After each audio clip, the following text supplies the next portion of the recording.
Hello, welcome to another Nezzo's Bad Shop production. You are looking at the RMX 2.5 RS drift car. And this video today is going to be a Constructor's Digest.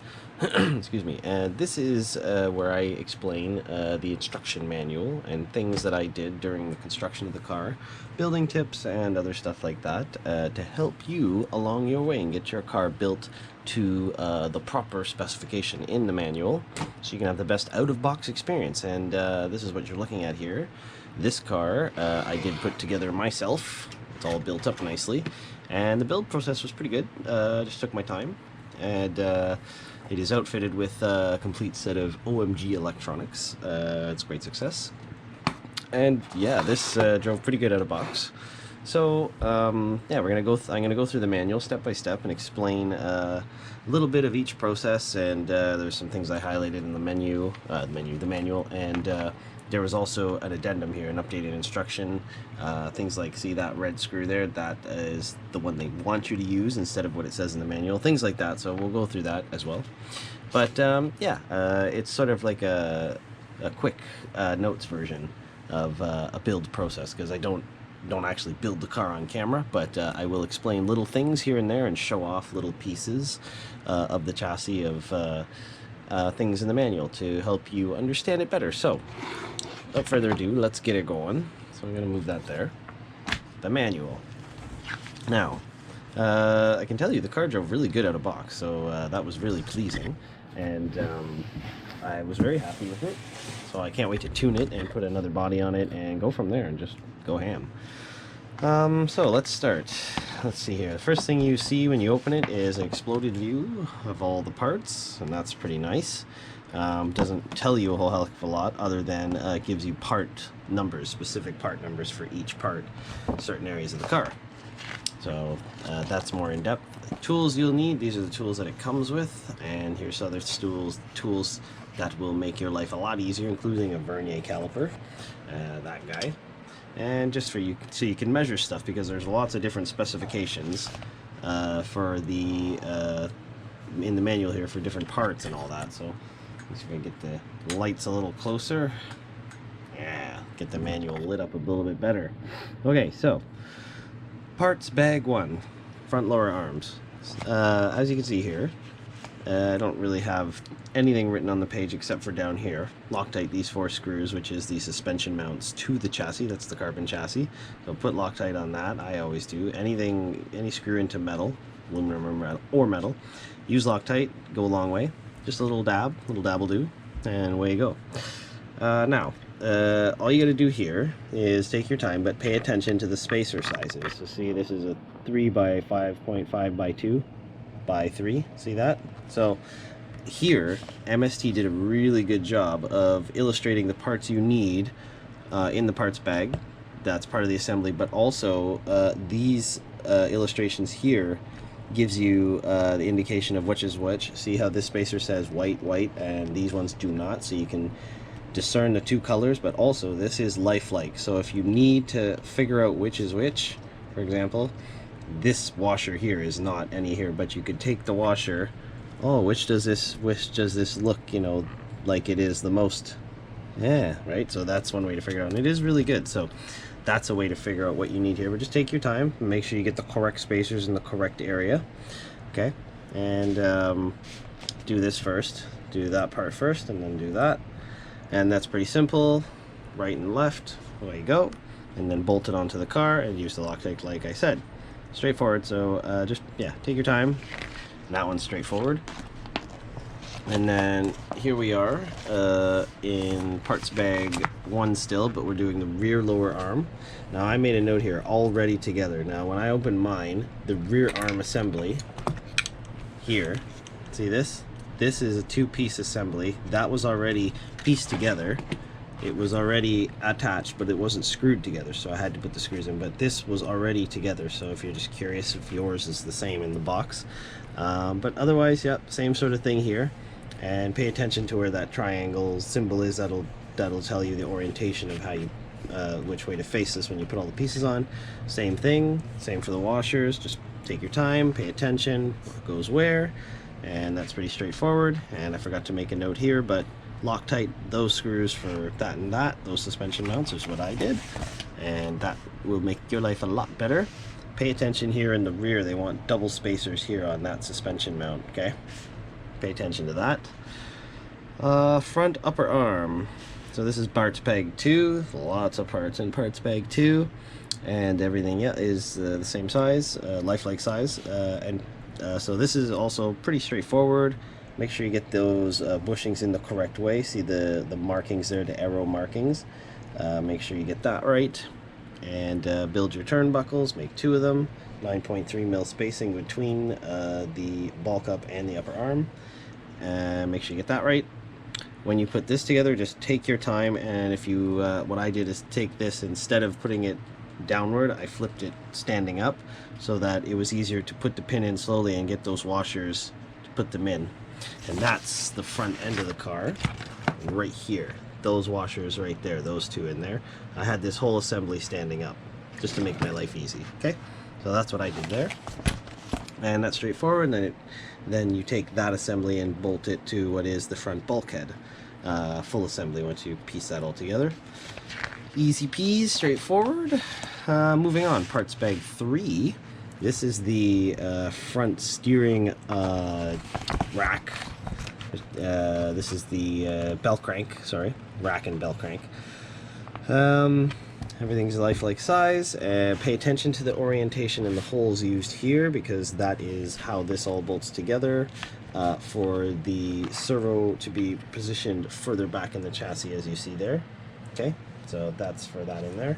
And this is adjustable if you change the orientation of the servo and stuff. This is totally adjustable, but they want you to do it like this out of box, and it works pretty good. So I went with it, and it worked pretty good, is what I should have said. And make sure you just pay attention to the ball bearings going in there. Excuse me. The size of the ball bearings on each side. Put some oil in them, and there too. Forgot to make a note, but yeah, put some oil in there. And when you're done the assembly, bolt it into the front bulkhead, and then you will be done with that. So that's pretty straightforward. Now, steering servo, parts bag 3 still. I was skeptical about this, but the design looks pretty good. It's one of the better, it looks a bit better design that I've seen over time. And MST had a previous pretty good version, an aluminum servo saver, but we all kind of moved away from servo savers in the drift world. However, this one, out of the box, honestly, it seemed to work pretty good.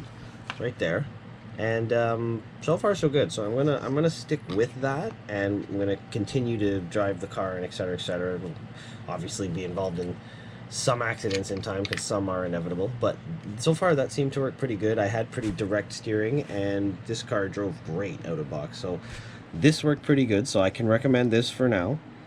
So go with it. 23 tooth and 25 tooth depending on your servo. My OMG, all OMGs are 25 tooth, and most like other brands of servo, Yokomo, Reeve D, stuff like that for drift, they're pretty much all 25 tooth as far as I know. A lot of them are anyway. So that's that, and make sure you attach it to the servo as so, and make sure when you do it that the servo is powered up in neutral trim position so that you can do this the most close as possible to that, and then if you have to, you trim it. Okay, now the nice part is you see here, see this long turnbuckle here? They did not used to include this in the older RMX 2.0s. It was an optional extra. You had to go buy it extra if you wanted to do this type of servo config, which annoyed a lot of us. However, in the 2.5 they give it to you, which is really nice. So yeah, straightforward. Put the turnbuckles on, and the only funny part is here they don't give you a length. It just says adjust the length by the servo spec for the neutral. So I just kind of lined it up, kind of generic looking to this. See, and yeah, it worked pretty good. So like right there. So that was good enough. And then the subtle part was just a little bit of crank here and there or whatever, a little bit of adjustment, but I really didn't do that much. Steering adjuster, that's the tie rod. That's these right here. Okay. So make those straightforward, 14.4 mil between the ball cups, and away go. Now, parts bag 2/3, this is where we bolt these assemblies and the servo to the chassis on the front end. A bunch of these screws down here, and it's all pretty much going into plastic, so you don't need to Loctite it. But the nice part is over here they've shown in nice full color the optional parts. See that? That's nice. And they even put the "you like this" symbol. I like it. That's a nice touch. So that just shows you bits you could upgrade with. So if you were building this and you'd already bought these upgrades, you'd be building the upgrade right away. So just to give you a little, it's a nice little thing there. Now once you get that all bolted on, parts bag 4, upper deck. Okay, so here, this is the upper deck pieces here, and this is all straightforward. Just don't forget the spacers there. You'll hear me say straightforward a lot, but yeah, you bolt those together. Your gyro goes here, whatever gyro you want. They suggest an LSD-X gyro, one of their latest. I ended up putting an OMG V2 because it works really good. Yes, so that's that. Bolt that together. You'll put that aside because then parts bag 5 is the ball differential. Now a lot of people get a little bit scared and anxious with ball differentials. They're not so bad. They're just more parts than an average differential. But there's two sizes of balls. Okay, small and big. Okay. Now the small ball bearing, the balls that go in, they go in the thrust, what's called the thrust bearing area here. This guy, this sort of sandwich there, that goes where the spring is, and that acts as the adjuster part where that spring presses against the balls, and that provides the tension adjustment for the ball differential. Okay, so what you want to do, the easiest way to kind of get her going, start with this screw, place the screw standing straight up, okay, and then add your washer, add your spring, add one of the shims, one of those pieces there, the spacer for it, sorry, I call it a shim, but add one of the spacers for between the steel balls, okay, and then take the black grease, that's this stuff, okay, let's just open that up there. So you take some of this wonderful stuff, I love this stuff, you grab some of that and you around the screw, put the grease all around on that washer, all around the screw, just like a little bit around, and then one by one, see the amount of balls that are there, one by one, add a ball, add a ball, add a ball, and because the grease is already there, the balls will stick to the grease. Once you're done, you can put a little grease on top if you want, but there should be enough grease there that when you add the second washer and it creates the sandwich, there'll be lots of grease in there to live inside the ball cup, and life will be gravy. Okay, so that's one of the easiest ways to not lose the balls and get that all assembled correctly. So once you get that all kind of in there, then it's in the cup. Okay, don't worry about the ball bearing or outer joint. Leave that till later when the whole thing's assembled. All right, make sure then you can still stand this all up. This will fit over the screw. Get your diff plate, get your ball bearing on there, okay? Because after that, it's the gear and then the big balls. So what you want to do then, you still have this standing up, or put it in a vise or whatever, anything you want to hold it straight up and down, and then prepare the gear, okay? That gear will slip over that middle part in the ball bearing. It'll sit on there. All right, then what you're going to do is take the MST ball diff grease, this stuff, this is clear stuff, okay, hold on, it's not cooperating, oh, there we go. Now this stuff is clear, can you see that? See how it's clear, and it is not that gray stuff, that's and like anti-wear grease, black grease is MST black grease. This is the ball diff grease, this is the clear stuff. You're going to take the clear stuff, okay, and what you're going to do in that side of the diff gear is where the balls are going inside, see those inner holes there, you're going to take whatever you like, you know, like an Allen key or something like this. You dip it in just like you did for here.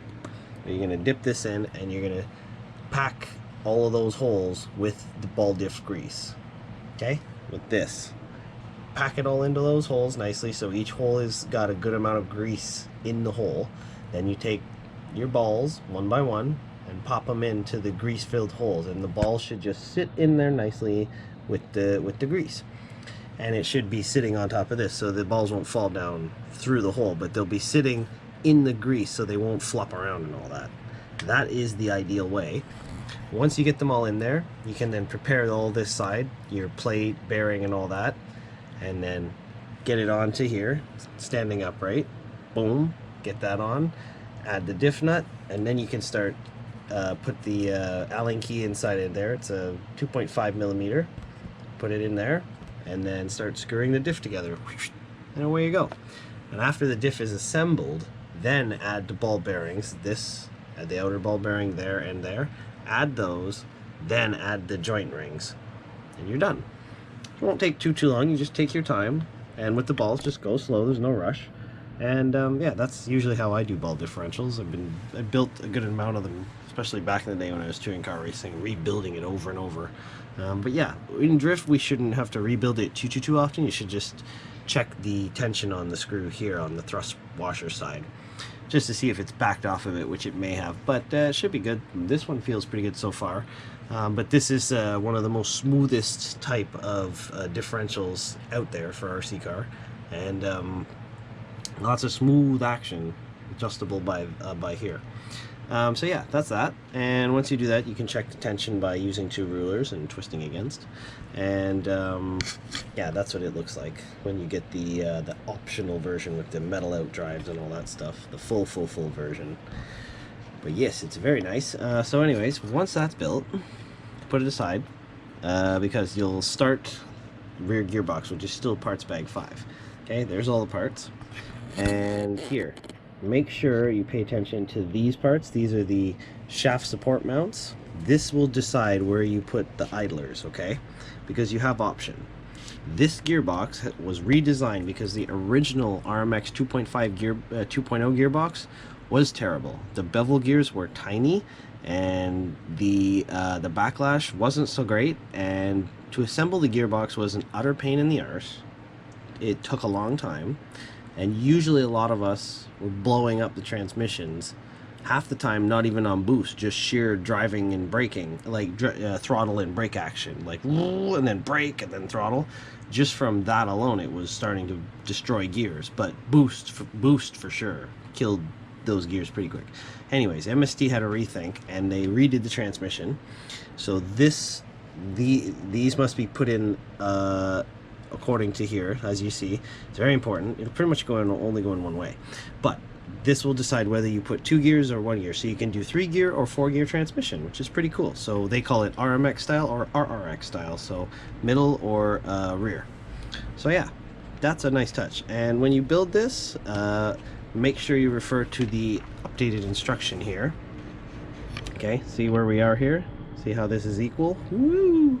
Now, here, 14, they want, in the manual here it says M3 by 16.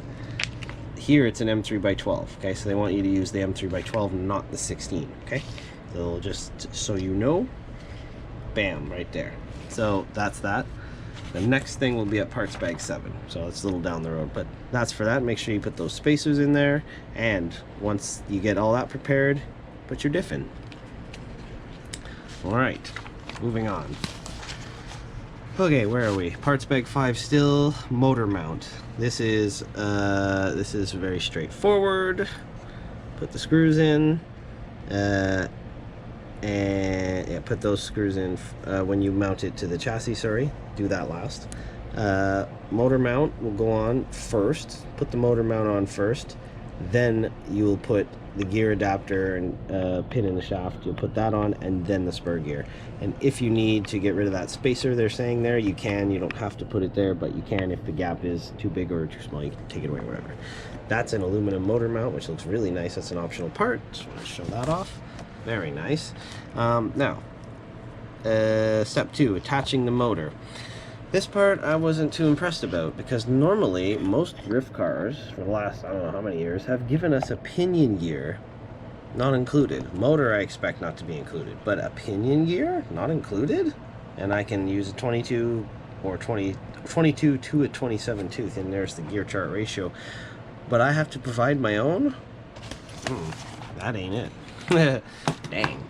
So and this is like a mid to higher end range priced car.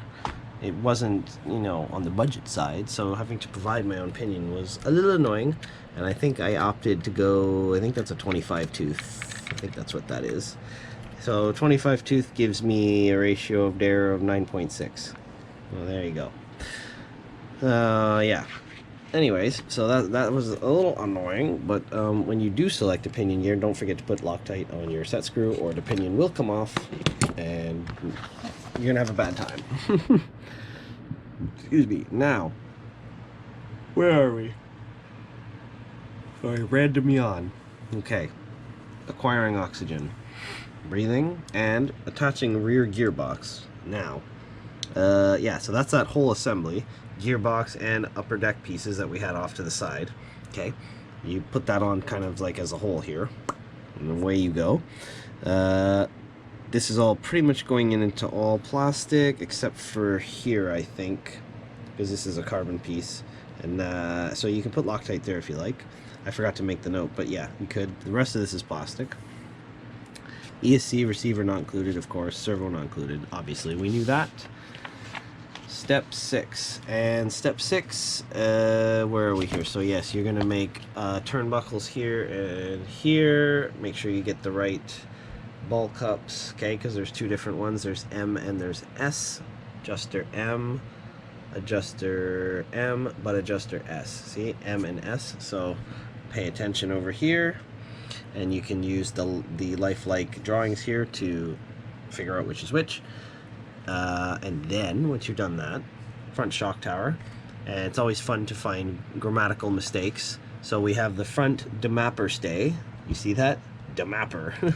Front demapper, rear demapper. A little bit of grammar fun. I like English. Remixing it's so much fun. So front demapper stay goes on there, and put those, use those holes, okay, when you mount the 4.8 ball connector there for the shock. Okay, and then when you get to the rear damper stay, there's the rear demapper. Okay, same thing. Make sure you follow the whole guides here for the 4.8 ball connector placements. That's for the upper turnbuckles and the shock mounts. And what is the beginning down here of the rear active toe. Okay, well that's that. And then for the front axle, we come to parts bag 7. Okay, front axle. Just pay attention to the spacers, the positionings, and put some oil in the ball bearings. And make sure you put the disc brake on the disc brake wheel hub first before putting on the caliper. Otherwise, you won't get it in there. And also large. I wasn't paying attention, put the small ones on the front at first, so yeah, pay attention to that. And then once you get the front axles, the front axle assembly, get those done, pop them on like so, 1, 2, 3, bang, and you're done. Okay, that's for the front. Okay, rear axle now. This is the rear end. That was the front end we did there. So you see the brake disc in there, kind of right scale. So now we had an updated instruction here. Here, Siemens updated instruction again. This is yes, the rear drive shaft, because you'll have to build these. And what they're saying here is, in the manual was an M3x3 written for the manual. However, you will want to use an M3x2.6. Okay, see it in red here. So that is what holds the drive shaft together. So they spec the wrong screw down here. So 2.5 or 2.6. Okay, 2.6 set screw into there, and don't forget your black grease. Put that in there so you make a noise. And that's that updated instruction for parts bag 7, the rear axle assembly. So that's that. And the next one is parts bag 8. And once you get the drive shafts assembled, oh yeah, make sure to tighten that set screw on the flat part of the shaft right there, that little pin. Okay, and then once you do the rear knuckles, this is the rear axle assembly, and I call it rear knuckle. pay attention to down here, okay? Make sure you put the right parts in the right order. Take your time. And there are ball bearings here, so you can put some oil. I forgot to make a note, but put some oil. And this is the style of rear axle for the rear active toe. So this here is what bolts to the rear lower arm, and this is where it pivots. Pivot, okay? That's where it does all that. And just take your time and pay attention to those positions, and you will have a good time. And then once you've completed those assemblies, you will add them to the car, and you see how it goes on here. So the drive shaft goes into the diff, upper link there, okay? And then here, this ball goes to that turnbuckle there, which that is what activates the rear toe, okay? And then you put connect the whole assembly with a pin there and the screw, and we go. So depending on what you want for the action, you can change the orientation of the turnbuckle, okay? And it'll change the toe in and toe out effect on damping. They call it the bump steer variation. But basically when you compress, so here, let me move this out of the way. Basically when you compress the rear end, see that? See how the toe is changing on the bump, on the bound and rebound? In this car, it's set to go inward. So in this, when the suspension compresses, we have toe in. We are increasing the toe in. So if we were to drift this way, and the car leans, what happens is on the weight shift on the lean, the wheel will toe in, and this increases rear slip. So it gives you a little bit more angle sooner. It just kind of gives the car a little bit of whip. But if I change that, and when I compress it, that wheel instead is set toe in at first and then goes out, I will get rear grip. I'll gain a little bit of grip, which is good for corner exit and high speed stability. A little bit of high speed stability with a bit of grip. So that's the explanation of that, okay? So it's a neat thing, and it does work pretty good, and I could feel it. I could feel the moment of when I sent the car into a drift normally, and when the rear active toe would give me the extra slip. And if I whipped the car, oh, there was a lot of slip. Like, it was almost immediate, because it was towing in immediately when I whipped it hard. So that was really cool, and I haven't even tuned it, but it's good. And I'm about to tell you why it's good, because we come to parts bag 8, which is the damper assembly, which is the shocks. And these feature, I think they're TR56 shocks. I can't remember exactly, but they're really nice. Just was looking for something, but I think they're the TR56 or the TR60s, one of the two, but they're MST aluminum shocks, and they're gravy. See them here? And these particular ones have the optional, where is it? See here, the adjustable shock ends.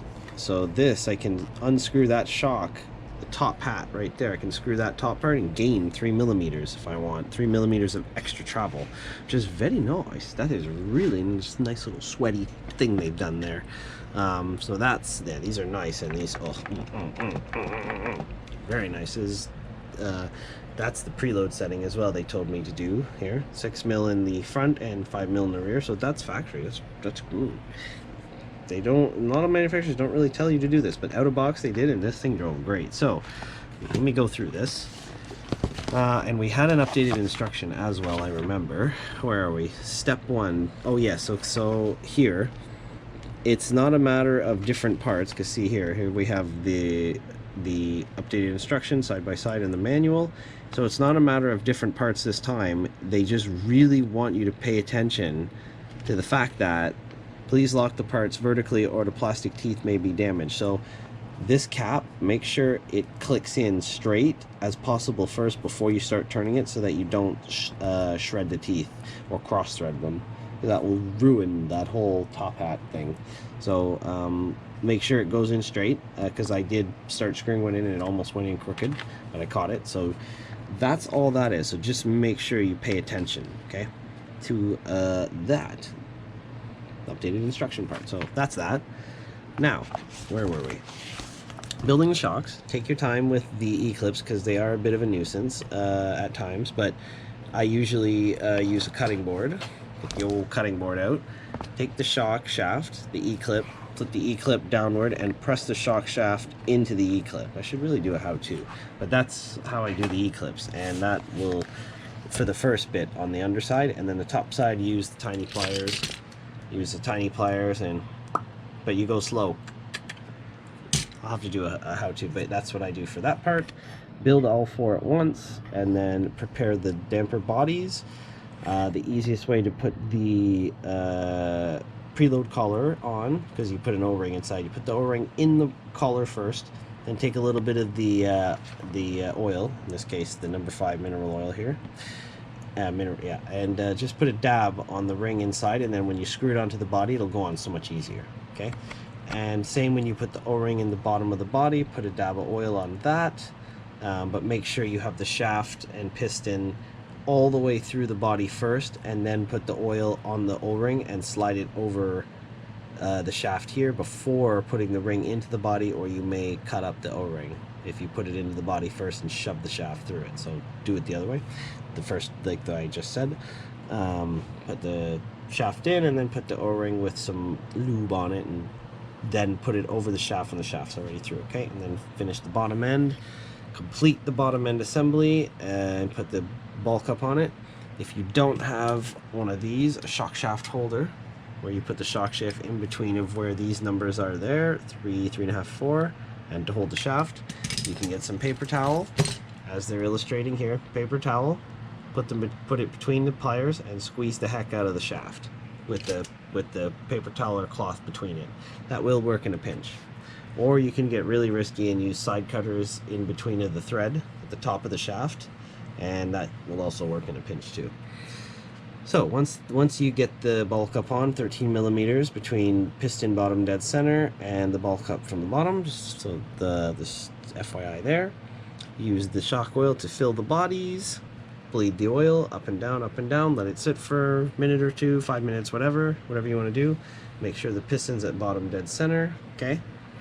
And once you've done that, then you can put the oil seal on, prepare your top hat thing like we said in the update and instruction, and then you'll put this assembly on top of the oil seal and into the damper cap. Usually what I do is I'll prepare it the other way, so I'll put this part in first into the cap, and they want you to put a sponge too. They give you a sponge, a little sponge for the top, which is really nice. So you do the sponge. Okay, do the sponge, and then I put the seal into the top hat, or into the damper cap, with a little dab of oil so that all stays together, and then I'll quickly flip it over onto the shock and screw it on. And if I remember correctly, when I screwed this on the first time, it bled out the correct amount of oil right away, and it was one time. As soon as I done it and tightened it, checked it, the shock worked perfectly right away. Full bound and rebound, perfect feel. And then I installed the springs as per what we're supposed to do: soft coil, hard coil, front and rear, and they show you hard coil in the front, soft in the rear. Away you go. And it's pretty straightforward. And once you're done the shocks, all 4 of them, install them on the car. Okay, and there's that height adjustable 3mm thing. That's very nice. So it's up to you what you want to do. They said 0 everywhere, but you can do 3mm if you want. I just did this out of box 0. Probably change it later. And yeah, so once they're on the car, you're getting pretty close to being done. Parts bag 9, we don't have any more updated instruction. Parts bag 9 is the battery holder here, which is really nice. A little unscrew here. Oh, it opens. It's a very nice little assembly. Just yep, it's very straightforward. A couple screws, well, 6 screws or so, but just take your time, piece it together, and then once you've got the assembly there, goes right on the car. And the only kind of toughish part was feeding the screws through in between, having all the spacers correct and feeding it all through one by one. And you can change the spacers for thin battery or thick battery, so just can do what you want there. Just pay attention to that.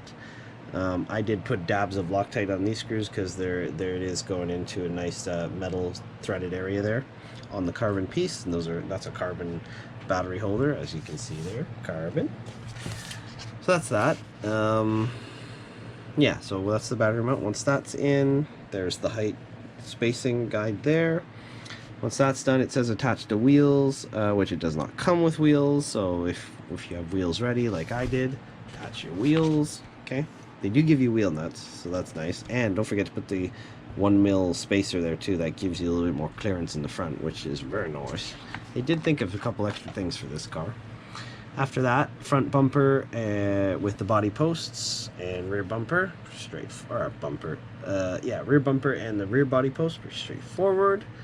And do your thing, and that's parts bag 10. So then once you get to that part, you're pretty much done, because what they describe here is how to change the center of gravity mode. So here's the HCG, the high center of gravity mode, and what you'll do for that in some parts. And then there's the low center of gravity. They have mode 1, mode 2, how to change the steering and the bell crank system and the motor placement for that.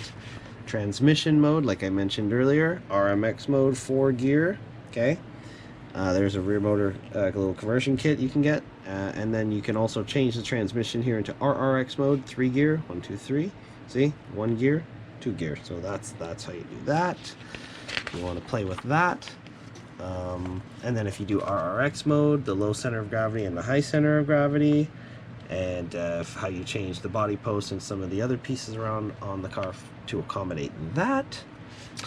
And you'll need some other pieces there, it says. But they do give you a wide range of many things you can do. Steering system, function adjusting instructions, how to change all that up to get different settings there in the front end. Rear caster angle, front casters, blah blah blah. There's lots of stuff. And they give you an original setup sheet, and this is the setup sheet for the outer box, I believe, because this says original. But I'm pretty sure I could download a blank one, so I probably will. But it's nice that this is already pre-filled out. I didn't even sort of look at that when I finished my car. I was too busy looking at the car. But yeah, great success. And it does say the high center of gravity mode. So the out of box setup is the mode 1 high center of gravity, which, yeah, high motor and all that. So, and it runs really good. I'm really impressed by it. So yes, I'm definitely going to tune this boy and get some more or change the body on it and a couple other things. But yeah, I really like it. So expect to see more of this car tuned soon and battling out on track, and then some other people's opinions. There's these are lifelike sized diagrams of the parts that come with it. There's the chassis. Chassis is really nice too.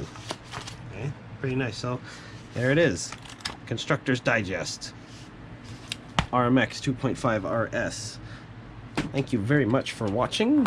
Hopefully my Constructor Digest here helped you with some build tips and things to do along the way with this car.